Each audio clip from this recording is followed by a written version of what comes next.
Bonjour, bienvenue sur Crypto-Oli, j'espère que vous allez bien aujourd'hui. Alors sans tarder, comme d'habitude, on va aller voir le prix du XRP qui se situe à 63 centimes, en hausse de 3,6% depuis 24 heures ou moins 18% quand même depuis 7 jours. On est toujours en baisse sur le long terme. Les marchés ont remonté de 5,2% avec 1,4 trilliard de dollars. Fiat Leak ici, rien de spécial, en un range de 59 à 65 centimes, 4%. Oui, présentement, 60 gagnants, 3 perdants, mais comme je l'ai dit, sur le long terme, les cryptos sont dans le rouge. On commence ici avec U2D, un test sur le rouble numérique en 2022, confirmé par le gouverneur russe de la Senbank. Le chef de la Senbank russe a de nouveau déclaré que des essais du rouble numérique sont prévus pour l'année prochaine. Alors, Bloomberg's Terminal a partagé qu'Elvira Nabiullina, la gouverneure de la Banque centrale de la Russie, a confirmé que l'institution avait l'intention de commencer à tester l'équivalent numérique du rouble en 2020. Puis bon, c'est sûr que là, dans 2 ans, ils vont faire, qu'est-ce qu'ils disent ici, continuer à faire des essais sur le rouble. Mais ça fait quand même pareil depuis une année qu'ils ont commencé à implanter ça.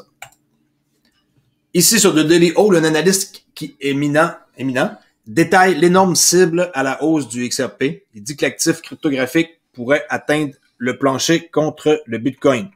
Alors, selon son analyse, lui, c'est Credible Crypto qui a déclaré à ses 220 000 abonnés sur Twitter que le XRP a un énorme potentiel et qui pourrait exploser entre 20 à 30 dollars d'ici la fin de ce cycle haussier, avec le fort support ici qu'on peut voir.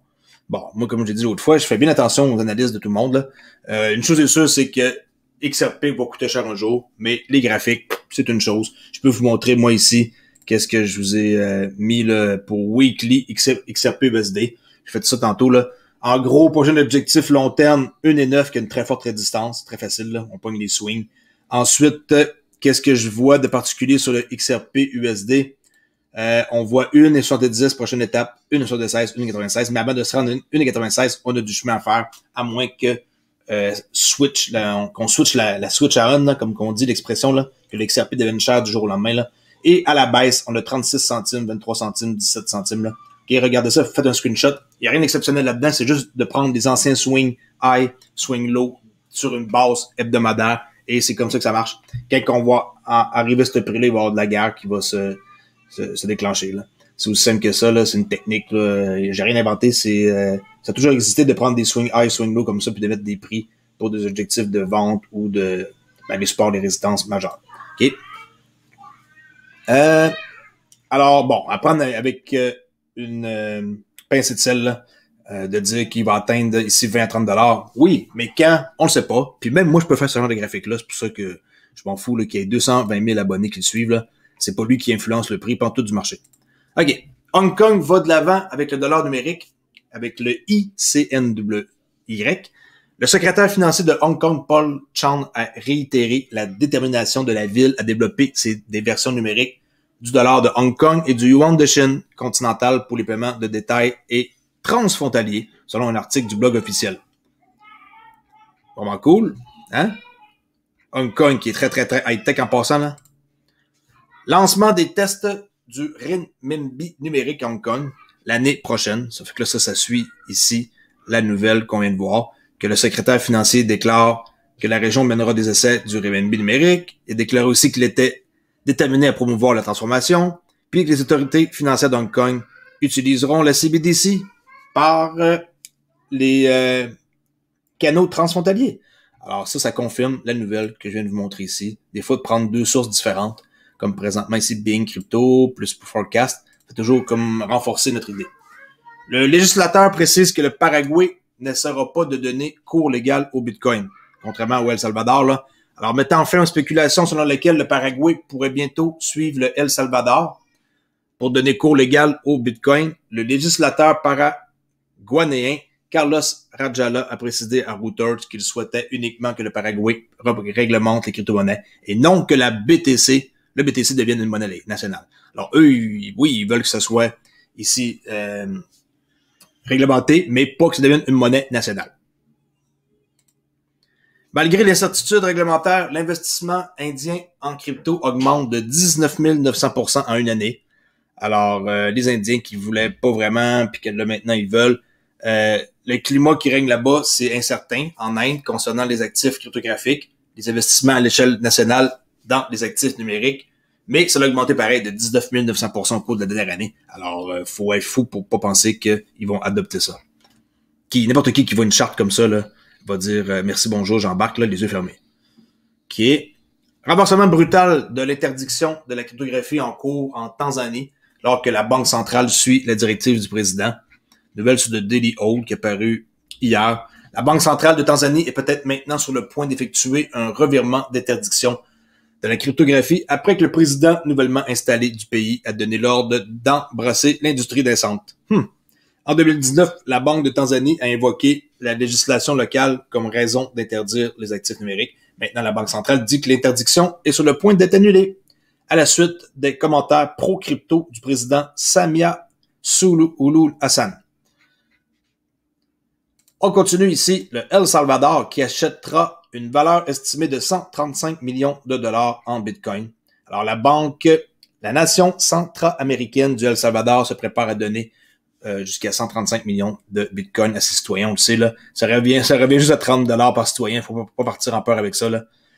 Comme je dis, ce jeudi, le président du El Salvador, Nayib Bukele, a annoncé que les citoyens adultes salvatoriens recevront 30 dollars de Bitcoin gratuitement. Bon, il va acheter le monde avec des Bitcoins, là. Je pense que 30 piastres, je pense pas que ça marche très très bien que ça, là. Je sais que là-bas, ils n'ont pas le même mode de vie qu'ici, mais quand même, 30 piastres, c'est rien. Même là-bas, 30 piastres, oui, c'est pauvre, mais je veux dire, pas de là ça change pas une vie 30 piastres, là, par personne là-bas, là. Alors, la nation qui, selon Reuters, devrait adopter officiellement Bitcoin comme monnaie légale le 7 septembre de cette année, comptera 4,5 millions de citoyens adultes. Un milliardaire promet d'être le fer de lance de la première banque mexicaine compatible avec le Bitcoin. Alors, Ricardo Salinas Pliego, souhaite que sa banque soit la première au Mexique à accepter Bitcoin. Le troisième homme le plus riche du Mexique a doublé son soutien à Bitcoin, révélant son intention d'ouvrir la première banque acceptant Bitcoin dans le pays. Algo et P-Network s'associent pour établir des connexions interchaînes. Juste une nouvelle comme ça que je vous mentionne. Alors, excellente nouvelle pour Algorand encore. U2D, le plus gros crash de l'histoire du monde arrive, selon nul autre que Robert Kiyosaki, que vous devez sûrement connaître avec son livre célèbre Père riche, Père pauvre, là. Alors, l'entrepreneur Robert Kiyosaki pense que le plus grand crash de l'histoire arrivera bientôt et que seul le Bitcoin, l'or et l'argent peuvent aider à traverser les moments difficiles. Désolé, monsieur Kiyosaki, que je vous aime bien, mais si vous pensez que il y a seulement Bitcoin qui va s'en sortir, vous vous trompez, là. Jamais de la vie, là. OK. C'est mon idée, hein, moi, là. C'est la façon de penser à moi. Peut-être que vous n'êtes pas d'accord avec ça, mais c'est pas grave, là. L'écosystème Flare Finance, pour ceux qui ne savent pas, hein, va prendre en charge le Casino Coin, qui est basé sur le Ledger XRP. S'il y en a qui ont raté la nouvelle hier, le Casino Coin, qui est très, très, très abordable encore maintenant, hein, CSC, on peut se procurer pour quelque chose comme 0,06, quelque chose comme ça, 0,04. Il est baissé. Alors, c'est encore une meilleure façon d'en acheter. S'il y en a qui veulent avoir un jeton de casino qui sera utilisé apparemment pour les casinos. Hein, contrairement à avant, ils étaient comme mélangés, là, qui voulaient être dans le gaming, là. Maintenant, c'est vraiment pour tout, hein, en lien avec les casinos seulement, le jeton ici, là.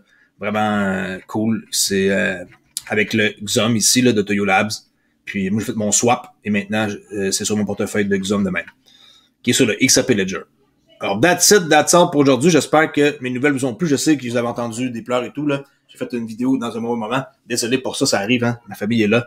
Alors, je dois retourner m'occuper de mes enfants. J'ai fait ça super vite. Et j'espère que vous allez vous abonner à ma chaîne pareil et que mon contenu vous a plu. Puis si vous le savez pas encore, j'ai parti une autre chaîne qui s'appelle Crypto Oli Podcast. Regardez le lien ici. OK? À droite, là, Oli. Crypto Oli Podcast. Juste à cliquer ici comme ça. Et vous allez arriver sur ma chaîne. Alors, si vous abonnez, ben, ça me ferait plaisir. Comme ça, un beau petit sourire. Merci beaucoup pour écouter. Et je vous dis à la prochaine vidéo. Au revoir.